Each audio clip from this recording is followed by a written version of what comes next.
Hello everybody, welcome back to Inspirational Landscapes. This session 1, Chapter 1, is really just an introduction to the module as a whole. We're going to talk about what the module is all about.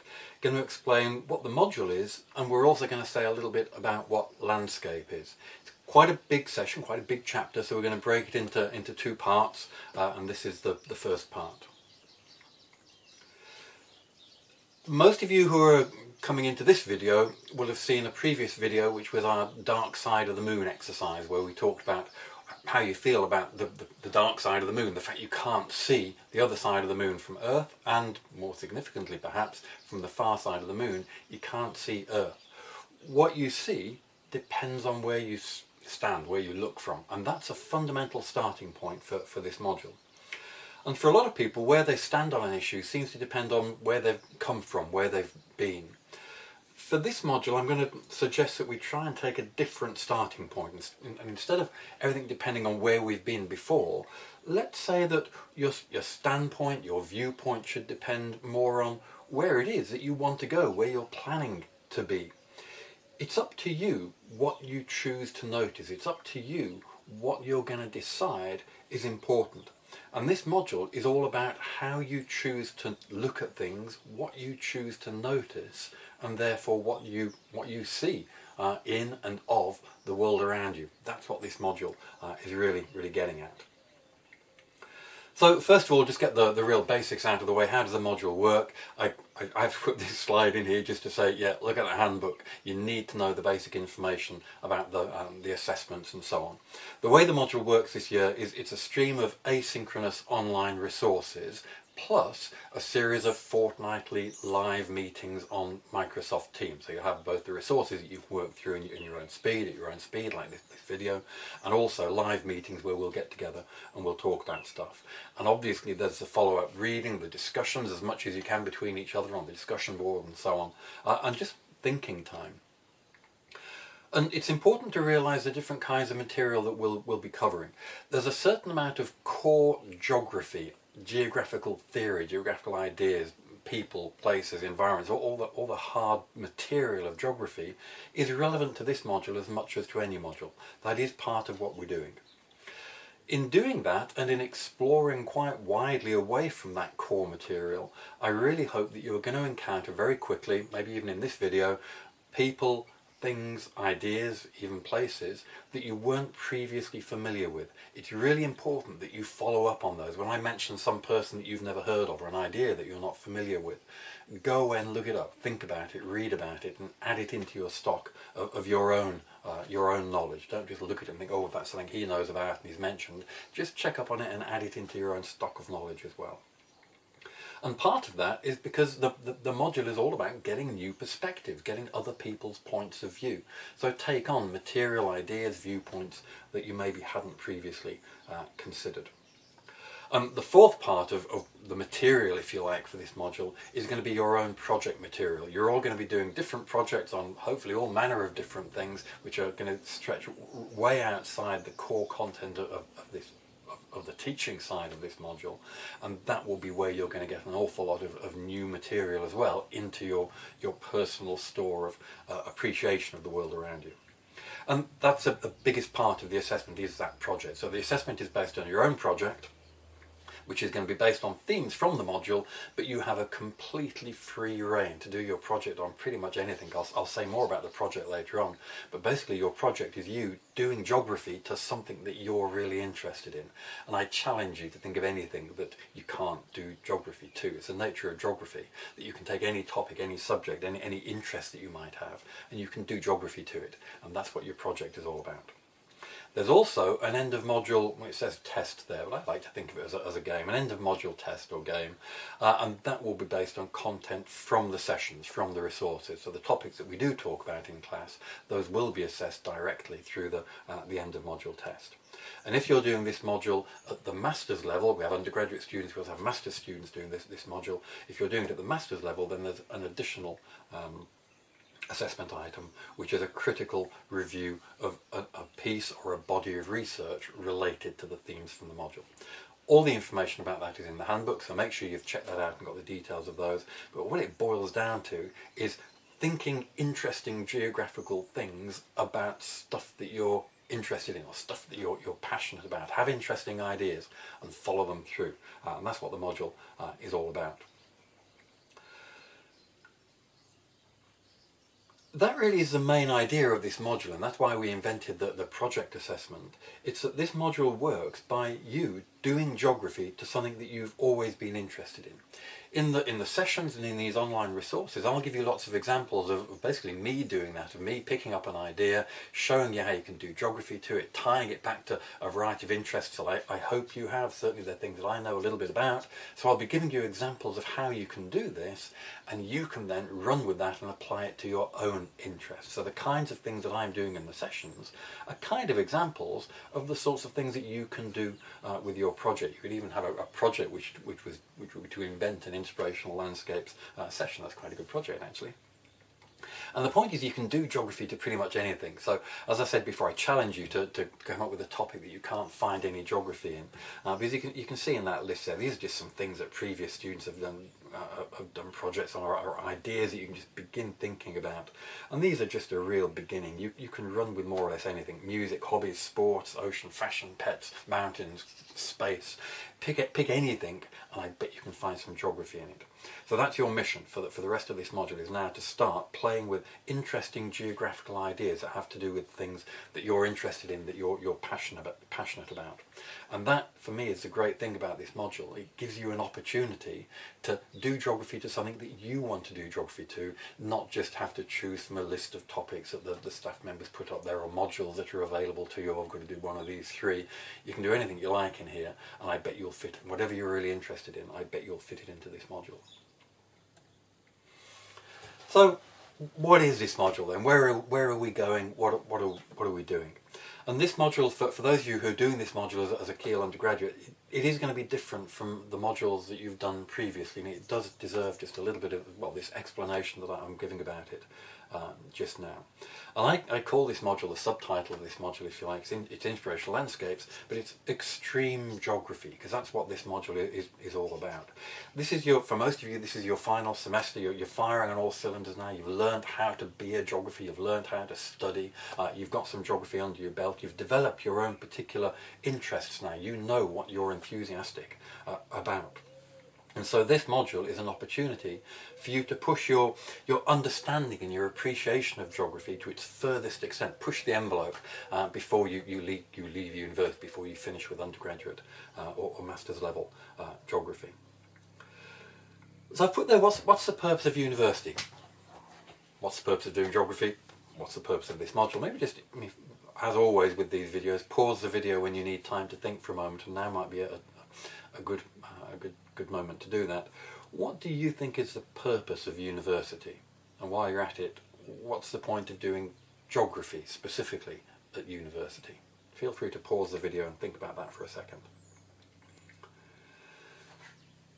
Well, I'm going to say, I've jotted down some notes for myself here as to what I would say is the purpose of university, certainly from the context of this module. And I said, the purpose of university is to enable you to think differently, to see the world differently after you finish your university degree from before you started doing that degree. So seeing the world differently because of your experience, because of your learning at university, that's for me what it's all about. And that's particularly relevant to a geography degree, because geography is all about looking at the world around you. So at the end of a geography degree, you should be able to see the world better, see the world more clearly, see more in the world than you saw before it. You should be able to think more interesting things about your world for having done geography at university. So the purpose of geography, if you like, then, for me, I'll put this out there at the start of the module, and you can discuss this on the discussion board. The purpose of geography is to help you to achieve a heightened awareness of the world around you, to see more, to notice more in the world around you. And this module, well, this module is designed to be an opportunity for students who want to do that. It gives you the freedom, it gives you the flexibility, it gives you the opportunity to try to see more in the world around you, partly by seeing things from different people's points of view, seeing things from different perspectives, seeing things from the dark side of the moon and imagining seeing that dark side of the moon instead of always seeing the side of things that are pretty obviously pointing towards you. There's more to life, there's more to the world than the stuff which is pointing pretty obviously straight at you. And that's what this module is all about. So on that note, here's our first exercise for today, our first exercise for this session. We're trying to see more.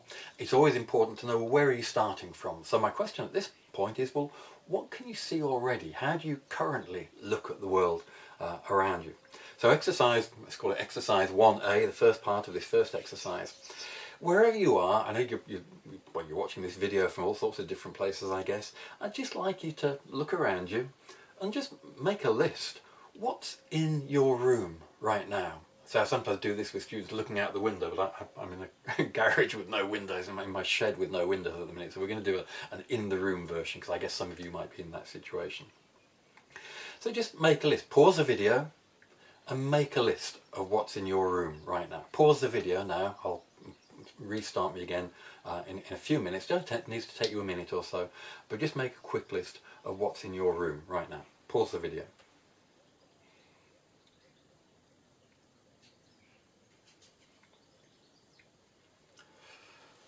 Okay, are you back? Okay, most people when they do this exercise, they begin with a more or less random list of obvious stuff. So the typical student, the typical person doing this module at this stage, they'll have said, oh, there's a chair, there's a table, there's a TV, oh, there's my computer, oh, there's my banana, oh, whatever, and there's a few things, oh, the carpet, oh, the ceiling, oh, the lights, oh, the window, out the window, oh, I'm not meant to be looking out the window, and there are these things which straight away jump at you. So if you have a big long list like that, ceiling, walls, floor, desk, pen, pencil, try organising it, try having some subheadings perhaps, types of things that are in the room, maybe structural things to do with the building of the room, and then utilitarian things to do with stuff that you do in the room. Maybe do it by size. What's the biggest thing in the room? The floor, the walls, the ceiling, the room itself. What are the smallest things that you've noticed?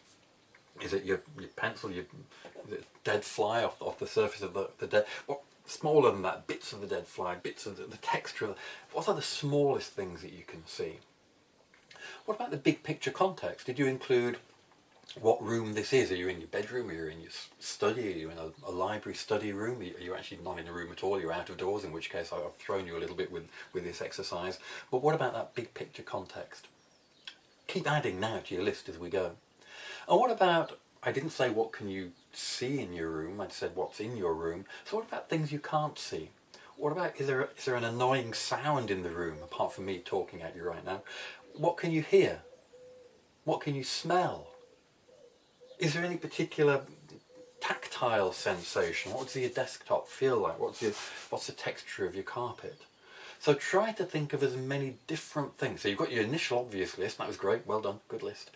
But then develop it by adding more detail, bigger things, smaller things, and add some kind of structure to it by having a hierarchy or some categories, or organising things by scale, or having the big picture and then the detail, things that relate to the past and things that relate to the future. Your own components within that room and components that you have no control over in the room, things you like, things you don't like. There are lots and lots of different ways of doing this exercise. By all means, pause the video again and just keep going with it. This is a really important exercise that we will come back to repeatedly throughout the module. So have a go at making a good big list of what's in your room right now.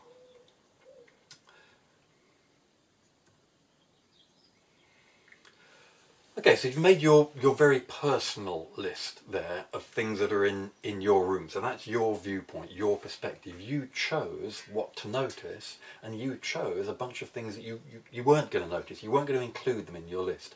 I bet there are things in your room, well, inevitably there are a million things in your room. If you go small enough scale or think from enough different angles, there are a million things in your room that you didn't include in that list. Some of them maybe you didn't even think of, but I'm sure there are some things that you did think of that are in your room that you chose not to put in the list, either because you didn't want to for some reason, or because you thought, well, no, that's not important, that isn't something worth mentioning. I bet not many of you, for example, mentioned the air in your room. I don't know, maybe some of you did, maybe some of you didn't, but things like, oh, let's take that for granted. Well, it's still a thing, and you're making a conscious decision whether or not to take it for granted or to include it in your list. Now that was your judgment based on your starting point, your position, your perspective. Let's say your perspective as a geography student. Let's say you all have that in common for the purposes of this module. So that was your geography student perspective on your room. In order to see that perspective in context and maybe to get some different angles, imagine how different types of people would be motivated, inspired, would notice different things in that same landscape. And yes, I'm saying your room is a landscape. This is Inspirational Landscapes. Your room is a landscape for now. So landscapes inspire or motivate or allow different kinds of people to notice things, and they inspire all sorts of different people. So even if you think of landscape in a very traditional way, of a pretty picture of the countryside or a gritty picture of an urban landscape, that landscape is going to inspire, well, us as geographers, but we're in the middle of a big long list: poets, artists, explorers, engineers, architects. All sorts of different people are inspired or motivated by landscape. We are going to better understand the way landscape motivates and inspires us, or geographers, if we see it in that broad context of how landscape motivates poets, artists, engineers, architects, etc. We need to see other people's points of view. That is what this module is all about, seeing landscape and seeing how it inspires different people in different situations. So for this module, with that background, I'm going to give you 3 starting points. And if you haven't heard of anything to do with these 3 starting points, go away and look them up. This first one, T.S. Eliot's extract from T.S. Eliot's poem Little Gidding, you will have heard of, because it kind of annoyed me when they used it, because I've used it for years. And, oh, they nicked my poem. But you'll have seen it because this book, Very Short Introduction to Geography by Matthews and Herbert, which is one of your set readings for this course and for this module, they include this extract in there. But this is an extract from a poem by T.S. Eliot called Little Gidding. And he says, "We shall not cease from exploration." We're not going to stop exploring stuff. That's what we do. We explore. And at the end of all that exploring, when we've finished doing the exploring, well, the end of it will be to get back where we started from. The end of our exploring will be to arrive where we started and to know that place for the first time. What's that all about? Well, if you've only ever been in one location, if I'd only ever been in this room, I'd kind of think I knew a bit about this room. But as soon as I step outside and see other places, other rooms, and then come back to here, right, yeah, this room doesn't have one of those things that room had. Actually, this room's a lot smaller than that, or it's a lot bigger than that. By comparing this place with all those other places, as many places as I can see, I'm not just learning about those other places. By exploring, the end of my exploring is actually to come back here and know this place better than I knew it before I set off. If I hadn't done that exploring of other places, I wouldn't know this place. And that's what that poem's getting on about. We don't stop exploring. At the end of our exploring will be to get back where we started and to know this place for the first time. That's T.S. Eliot, a poem called Little Gidding. If you're not familiar with that, go away and look it up. Go away and look up T.S. Eliot. He's going to crop up once or twice again in the module.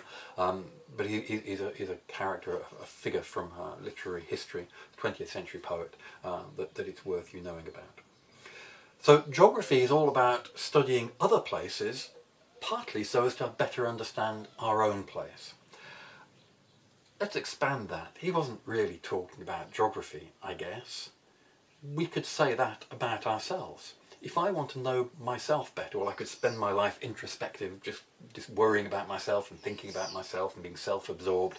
I'd be going around in circles. I wouldn't really be learning a great deal about myself. But if I meet other people, if I think about other people, if I study, if I engage with other people, if I know about other people and other people's experiences, well, by studying the world around me and the worlds of all those other people, then I get to know, at the end of all my exploring of that, I'll get back to where I started, I get back to myself, and I understand myself much better for having been engaged with, studying all those other things in the world about me. I don't understand myself just by understanding myself. I understand myself by understanding that broad context within which I exist and all the differences that there are out there in that broad context.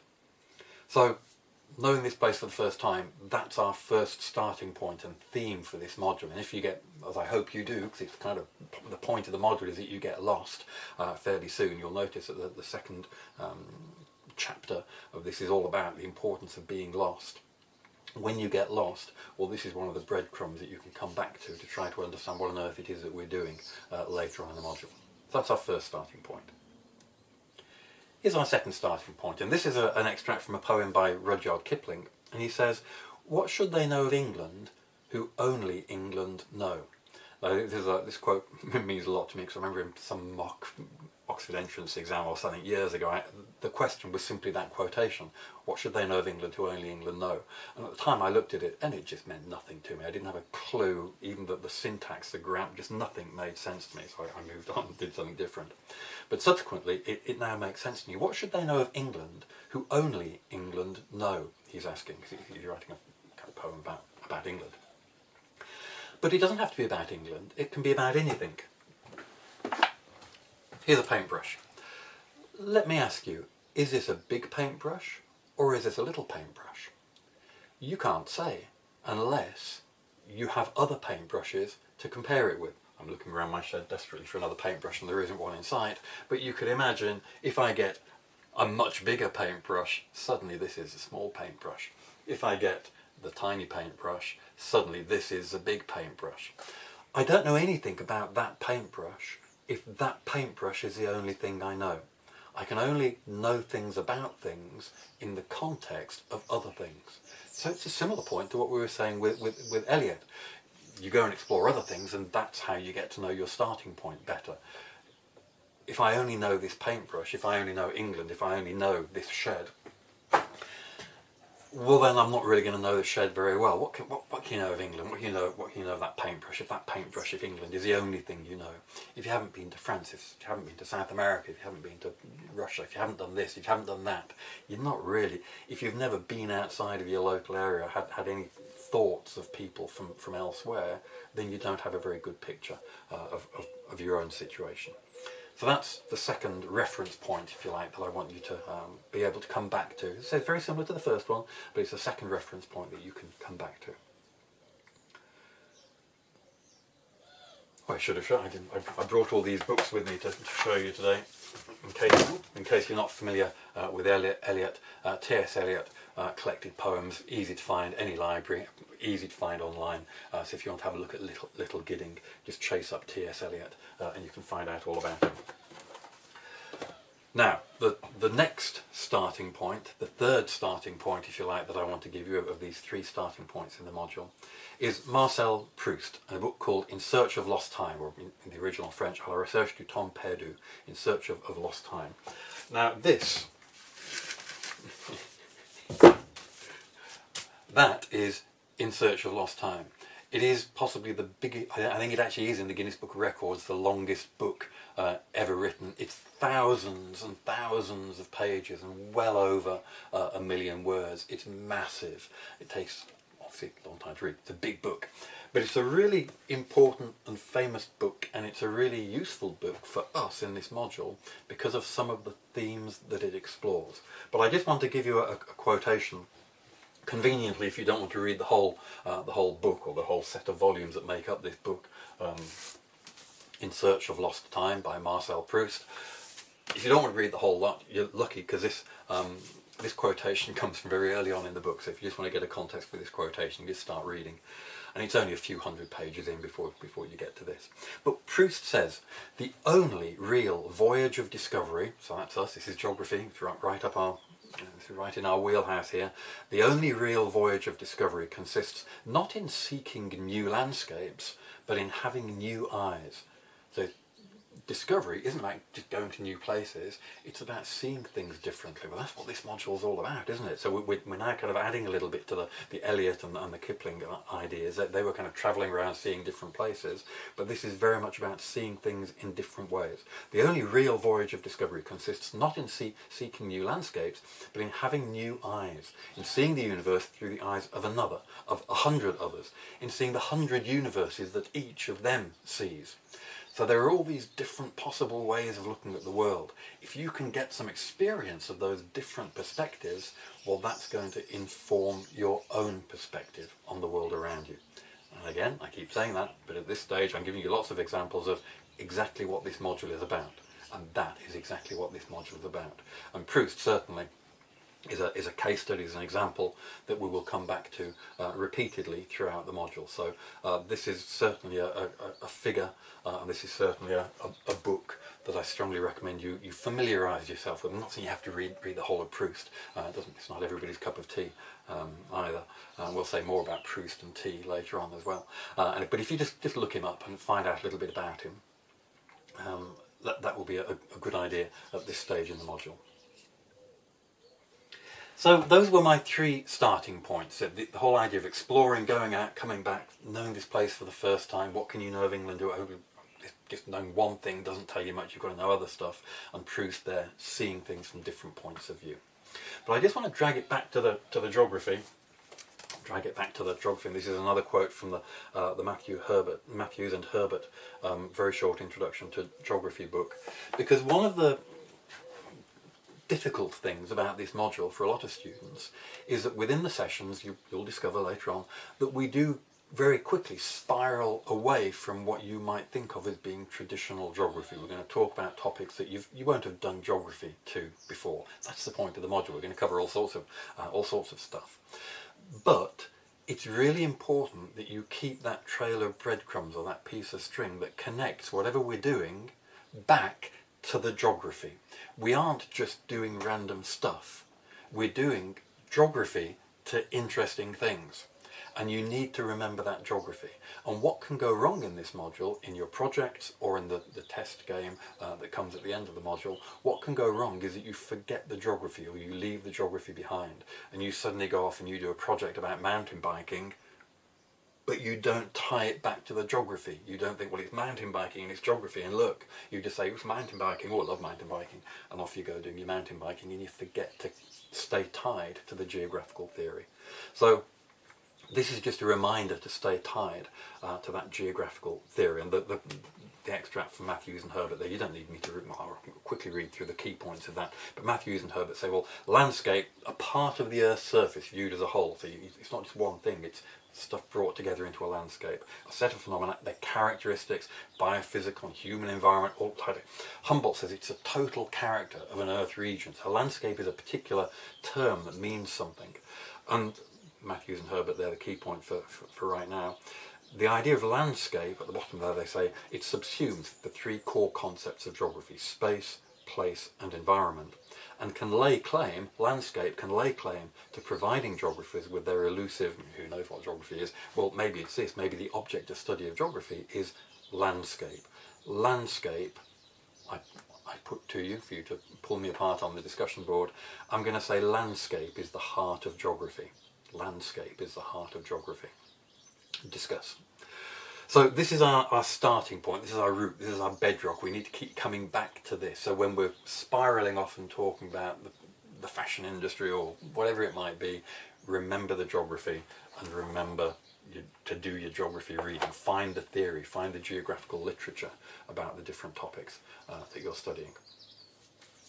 So at that point, let's move on to another little exercise. Pause the video in a second and just looking at that photograph of Monument Valley, or go away and look up pictures of Monument Valley on Tinternet. Just pause the video and write down answers to these 2 questions. First of all, what do you think we mean by landscape? What's your definition, if you like, or what do you think is my definition of landscape? I kind of just told you. But secondly, looking at that photograph of Monument Valley, what do you see in that landscape? Like when you looked around your room and you made a list, well, look around that landscape there and make a list and see what you can see. Pause the video, make a list, and do what you did with your room video. Start by making your list. Oh, the sky, oh, a plant, oh, a rock.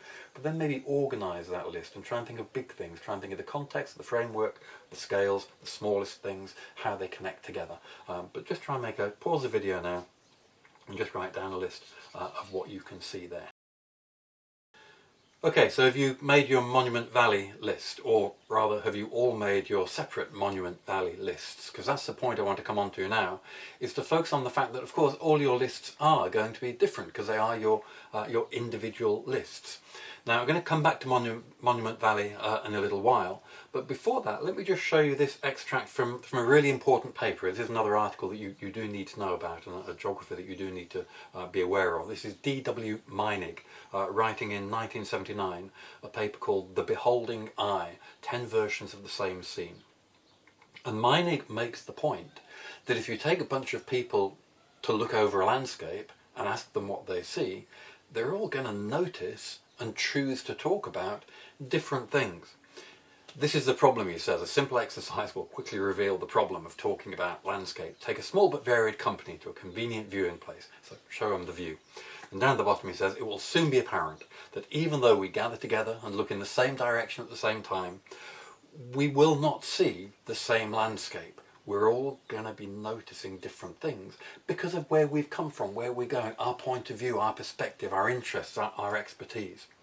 And Meinig gives us these 10 different categories, or these 10 different headings, if you like, of ways in which we might be looking at the landscape. We might be looking there and focusing on the nature, or we might be focusing on landscape as a habitat, somewhere that things live. Or an artifact, looking at the way that the landscape has been created by human activity or by some other kind of activity, perhaps as part of a natural system, the connections between things. Certainly for me, with my geographical training, my natural instinct is to look at a landscape and see connections between things. So in the Monument Valley I think about the sky and the climate, and I think about the hydrological system, and that affects the vegetation and the soil, and everything is tied together, and if you alter one thing it alters everything else. So that's one way of looking at landscape.